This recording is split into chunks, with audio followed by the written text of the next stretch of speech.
Assalamu alaikum dear students. I am Mohammed Navid Rafiq on the behalf of MN Mathematics. Today we will discuss about complex numbers. Complex number में हमने exercise 1.3 start की हुई है जिसमें question number 1 और 2 complete कर लिया है. आज हम स्टार्ट करेंगे क्वेश्चन नंबर 3. उसमें देखते हैं हमने क्या करना है. क्वेश्चन नंबर 3 है हमारे पास. उसके अंदर वो कह रहा है कि solve the following quadratic equation. Solve the following quadratic equation. हमने क्या करना है, सोल्व करना है क्वाड्रेटिक इक्वेशन को. अब देखें हमने प्रीवियस ये काम किया हुआ है किस क्लास में, 10th क्लास में हमने ये काम 10.1 एक्सरसाइज में, 10.2 एक्सरसाइज में हमने ये काम किया हुआ है क्वाड्रेटिक इक्वेशन को सॉल्व करना. तो इसमें भी हम यही काम करेंगे, जस्ट क्वाड्रेटिक इक्वेशन को सॉल्व करेंगे. हम अपने पार्ट 1 की तरफ चलते हैं. उसमें देखते हैं वो क्या चीज़ कह रहा है. हम पार्ट 1 लिखते हैं. उसमें क्या है, पार्ट नंबर 1 है आपके पास 1/3 z square plus 2z minus 16 is equal to 0. अब यहाँ पर एक चीज़ देखें, ये क्वाड्रेटिक इक्वेशन आ गई. सबसे पहले तो आप इसके स्टैंडर्ड फॉर्म बनाएंगे, मतलब 1/3 है तो 3 से होल टर्म को मल्टीप्लाई कर दें तो आपके पास ये स्टैंडर्ड फॉर्म में क्वाड्रेटिक इक्वेशन आ जाएगी. अब स्टैंडर्ड फॉर्म होती क्या, वो ये चीज़ होती है ax² plus bx plus c is equal to 0. ये आपके पास क्वाड्रेटिक इक्वेशन की स्टैंडर्ड फॉर्म होती है. अब देखें डियर स्टूडेंट्स, इसको सॉल्व करना है किस मेथड से.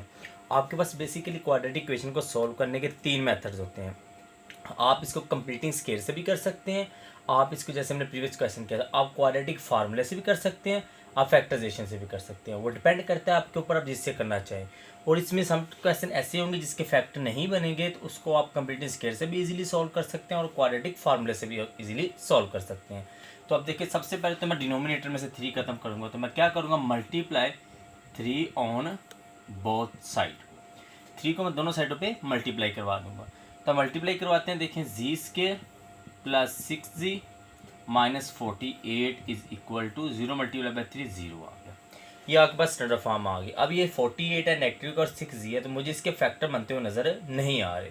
इसके 2 मेथड हैं. यहाँ तो फिर भी जब इसकी क्वाड्रेटिक फैक्टराइजेशन नहीं होगी, एक मेथड आपका स्किप हो गया. अब 2 मेथड आपके पास रिमेनिंग रह गए, कंप्लीटिंग स्केयर या क्वाड्रेटिक फार्मूला. तो मुझे क्वाड्रेटिक फार्मूला इजी लगता है तो मैं क्वाड्रेटिक फार्मूले से सॉल्व करूँगा. अब क्वाड्रेटिक फार्मूला होता है क्या मेरे पास, वो देखते हैं. Minus B plus minus b² minus 4ac divided by 2a. ये आपके पास क्वाड्रेटिक फार्मूला होता है. अब मैं इसको यूज़ करूँगा और इसको यूज़ करते हुए मैं जी की वैल्यू फाइंड आउट करूँगा और सोल्यूशन इक्वेशन को सॉल्व करूँगा. तो a मेरे पास यहाँ पर क्या है 1 है, b मेरे पास क्या है 6 है, c मेरे पास माइनस 48 है. ठीक हो गया. हम क्वाड्रेटिक फार्मूला लगाते हैं. g is equal to minus B plus minus b² minus 4ac divided by 2a. यहाँ पर एक चीज़ नोट करनी है कि जो क्वाड्रेटिक फार्मूला था, अगर तो ये इक्वेशन होती आपके पास वेरिएबल x यूटिलाइज होता तो यहाँ पर आप x लिखते. अब यहाँ पर वेरिएबल कौन सा यूटिलाइज हो रहा है, z. तो यहाँ पर हम z ही यूटिलाइज करेंगे. ठीक है, क्योंकि हमने वैल्यू ही z की फाइंड आउट करनी है. तो अभी देखिए इसके ऊपर मेरे पास माइनस 6 प्लस माइनस 6 का square minus 4 into 1 into minus 48 divide by 2 into 1 आ गया. ठीक हो गया. अब देखिए negative 6 plus minus 36 minus minus plus 48 multiply by 4. 48 को मल्टीप्लाई बाय आप 4 करेंगे तो आपके पास आंसर आ जाएगा 192. क्या आंसर आएगा 192 डिवाइडेड बाय आ गया 2. ठीक है, माइनस 6 प्लस माइनस 192 प्लस 36 तो आपके पास क्या बनता है, ये 228 डिवाइडेड बाय आ गया 2. अब बेसिकली अगर मैं चाहूँ तो इसके स्क्वायर रूट तो आता नहीं है 228 का. अब इसका एक ही मेथड है. एक तो ये कि इसको आप पेयर बना लें, फैक्टराइज करके इसको सिंप्लीफाई कर दें. सेकंड, आप इसको एज इट इज़ भी रहने दें तो आपका आंसर ये ठीक है. तो आप इसको लिख सकते हैं z is equal to minus 6 plus minus 228 divided by 2. ये क्या आ गया आपके पास, जी का आंसर आ गया. यहाँ पर डियर स्टूडेंट्स एक और चीज़ आपने नोट करनी है कि इसके अंदर जितनी वेरिएबल की पावर होती है उतने ही आंसर आते हैं. यहाँ पर z की पावर कितनी है 2 है, तो इसके कितने आंसर है 2 आ रहे, एक प्लस के साथ एक माइनस के साथ। अगर तो इसके स्क्वायर रूट खत्म फिनिश हो जाता तो मैं प्लस वाले के साथ अलग सॉल्व करता और नेगेटिव वाले के साथ अलग सॉल्व करता, तो मैं इसके आंसर फाइंड आउट करता। लेकिन यहाँ पर आपके पास सिंपल एक स्क्वायर रूट आ रहा है, तो मैंने इसलिए इसको अलग अलग सॉल्व नहीं किया, डायरेक्ट एक साथ ही लिख दिया। तो ये आपके पास इसका क्या आ गया, आंसर आ गया। ये था पार्ट नंबर आपके पास 1। अब हम सेकंड पार्ट की तरफ चलते हैं, उसमें देखते हैं हमने क्या चीज़ फाइंड आउट करनी है। क्वेश्चन नंबर है आपके पास पार्ट नंबर 2 है, वो कह रहा है z square minus 1/2z। Part number 2 है आपके पास z square minus 1/2z plus 17 is equal to 0। वो कह रहे हैं इसको आप सॉल्व करें, किसके साथ सॉल्व करें, आप सॉल्व करें इसको क्वाड्रेटिक इक्वेशन है आपके पास, सिंपल क्वाड्रेटिक फार्मूला लगाएं, कंप्लीट स्केल लगाएं या फैक्टराइजेशन से सॉल्व करें। तो आपने सबसे पहले इसकी स्टैंडर्ड फॉर्म बनानी है, मीन्स 1/2 डिवाइड हो रहा है, तो आप चाहें तो इससे ऐसे भी सॉल्व कर सकते हैं, लेकिन आपके लिए थोड़ा डिफिकल्ट हो जाएगा क्योंकि डिवाइड 2 आ रहा है, तो आगे आप जब भी इसको सॉल्व करेंगे एलसीएम आपको कहीं ना कहीं लेना पड़ जाएगा। अगर मैं 2 से इसको मल्टीप्लाई करवा दूँ होल टर्म्स के साथ ऑन बोथ साइड, तो आपके पास डिनोमिनेटर फिनिश हो जाएगा, तो सिंपल एक स्टैंडर्ड क्वाड्रेटिक इक्वेशन आपके पास आ जाएगी। देखिए 2z square minus z plus 34 is equal to 0। ये आपके पास क्या आ गई, क्वाड्रेटिक इक्वेशन आ गई। अब देखिए यहाँ से इसमें से हमने क्या करना है, सिंपल हमें नहीं पता 68 आ रहा है, 68 किसको किससे मल्टीप्लाई करवाना 68 आएगा, मुझे नहीं लगता कि फैक्टर्स इसके बनेंगे। अगर मुझे लगे फैक्टर इसके बनते हैं, मुझसे ना बनते हो, तो मैं सिंपल क्वाड्रेटिक फार्मूला यूटिलाइज कर लूँगा।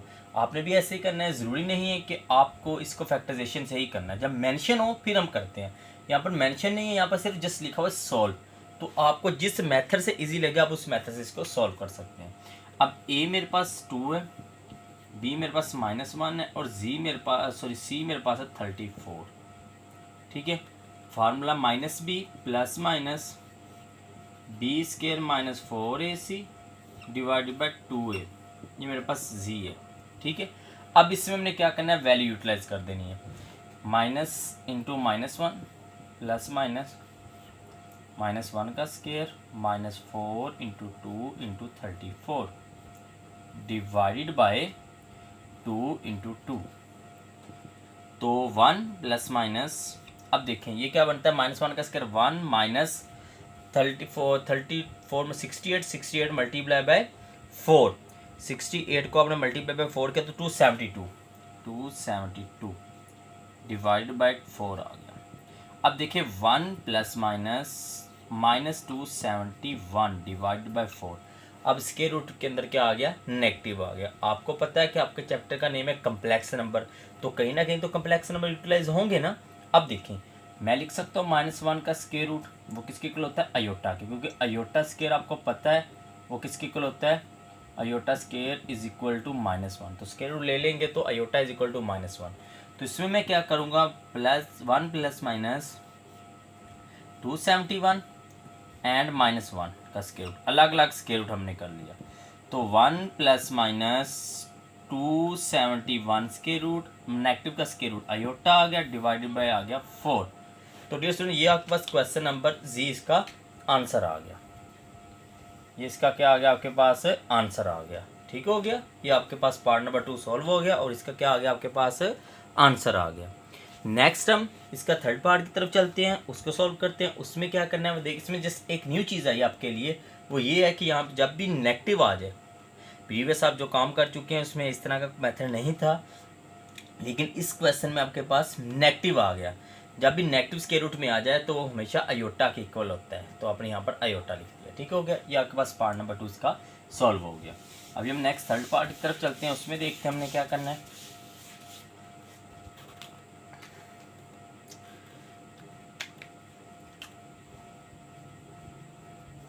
थर्ड पार्ट है आपके पास z square minus 6z plus 25, z square minus 6z plus 25 is equal to 0, ये आपके पास गिवन है। अब सेम इसके एक तो यहाँ तो आप देखें इसकी स्टैंडर्ड फॉर्म तो गिवन है पहली बात, अब इसके क्या फैक्टर बनते हैं, मेरे नहीं ख्याल कि इसके फैक्टर बनते होंगे, तो हम वही मेथड यूटिलाइज करेंगे, क्वाड्रेटिक फार्मूला यूटिलाइज करेंगे, उसको सॉल्व कर लेंगे। तो ए मेरे पास क्या है, यहाँ पर देखें 1 है, बी मेरे पास -6 है और सी मेरे पास क्या है 25 है। तो हमने फार्मूला यूटिलाइज किया, z is equal to -b plus minus B square minus 4ac divide by 2a। अब इसमें वैल्यू यूटिलाइज कर देंगे, negative b negative into negative 6 plus minus negative 6 का स्क्वायर माइनस 4। ए की वैल्यू क्या है मेरे पास 1 है और सी की वैल्यू कितनी है 25 है, डिवाइडेड बाई 2 इंटू 1 आ गया। अब इसको हम जस्ट सिंप्लीफाई करेंगे तो देखें 6 आ गया प्लस माइनस नेगेटिव 6 का स्क्वायर 36 प्लस माइनस आ गया 100 आ गया, डिवाइडेड बाय आ गया 2।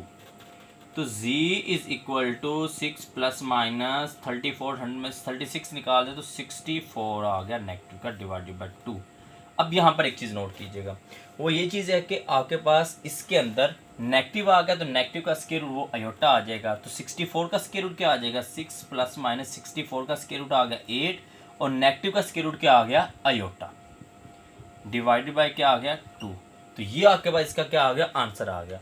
इससे अगर फर्दर अगर यहाँ तो अयोटा यूटिलाइज ना होता तो सिंपल आपके पास इसके एक प्लस के साथ वैल्यू करके सॉल्व करते एक नेगेटिव के साथ, तो आपका फर्दर और सिंप्लीफिकेशन हो जाता है। लेकिन इसके अंदर अयोटा यूटिलाइज हो गया तो इसको मोर फर्दर सिंप्लीफिकेशन ये नहीं होगा। ठीक है डियर स्टूडेंट्स, ये मोर फर्दर इसका सिंप्लीफिकेशन नहीं होगा, तो ये इसका क्या हो जाएगा आपके पास आंसर हो जाएगा। तो ये था पार्ट नंबर आपके पास 3। नेक्स्ट हम इसका लास्ट पार्ट है क्वेश्चन नंबर 3 का, वो हम देखते हैं।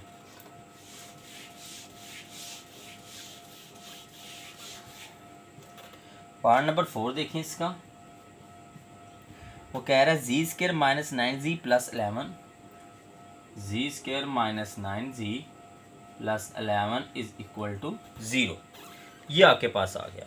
अब देखें सिंपल इसके फैक्टर्स तो नहीं बनेंगे, ठीक है, क्योंकि आपके पास ये क्या आ गया प्राइम नंबर आ गया। तो सिंपल आप क्या कर सकते हैं, सिंपल आप ये कर सकते हैं इसके क्वाड्रेटिक फार्मूला यूटिलाइज करें और इसका आंसर निकाल दें। तो ए मेरे पास डियर स्टूडेंट्स 1 है, बी मेरे पास -9 है और सी मेरे पास क्या है 11 है। ठीक है, अब देखें हमने क्या किया quadratic formula z is equal to minus B plus minus B square minus 4ac divided by 2 into A आ गया। वैल्यू यूटिलाइज करें इसके अंदर, माइनस माइनस प्लस 9 हो जाएगा, प्लस माइनस माइनस 9 का स्क्वायर 81 माइनस 4 इंटू ए की 1 और सी की 11 आ गया, डिवाइड बाय आ गया 2 इंटू 1 आ गया। 9 plus minus 81 minus 44 divide by आ गया 2। अब 81 में से आप लोगों ने क्या करना है 44 को सब्ट्रैक्ट कर देना है।